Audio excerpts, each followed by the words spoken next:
Serial Anupama में अनुपमा ने जो सौदा किया है 20 लाख का, वो उस पर बहुत भारी पड़ने वाला है। आज दिखाया जाएगा कि अनुपमा राखी दवे के सामने अपनी झोली फैलाए 20 लाख रुपए मांगती है और कहती है मुझे लोन का फ्रॉड हो चुका है। राखी दवे तो कहती है कि लोन तो पास हो गया था, तभी अनुपमा कहती है नहीं, लोन तो पास हो गया लेकिन मेरे साथ बहुत बड़ा धोखा हो गया। मैं अब अपना आत्मसम्मान भी गिरवी रखने को तैयार हूँ।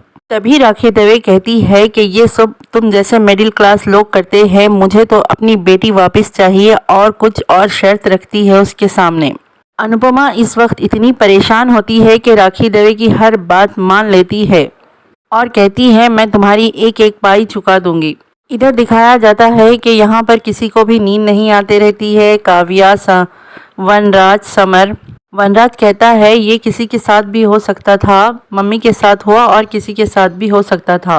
एजुकेटेड लोगों के साथ भी फ्रॉड हो सकता है, पहले भी कितने लोगों के साथ ऐसा फ्रॉड हुआ।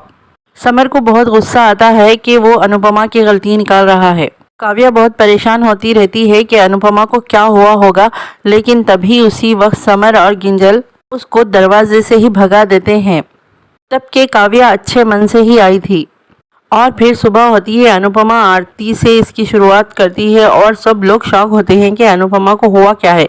तभी काव्या कहती है शायद पागल हो गई है। अनुपमा कहती है कि आज रक्षाबंधन है, दुख तो आते ही रहते हैं, खुशियों के लिए हमें दरवाज़ा खोलना ही पड़ता है।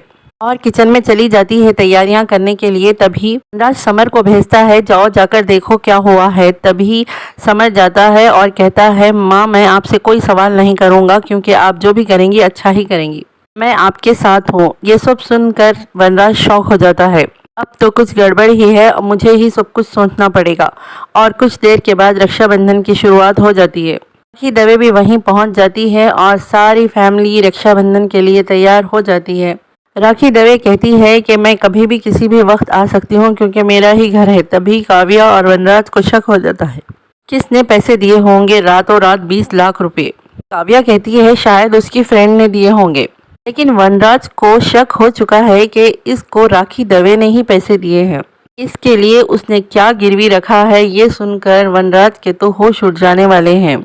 वनराज बहुत ही होशियारी से अनुपमा से जाकर कहता है कि मुझे पता चल चुका है तुमने लोन किससे लिया है। अनुपमा किसी तरह से अपना चेहरा छुपा नहीं सकी और वनराज उसके चेहरे को पढ़ना शुरू कर देता है।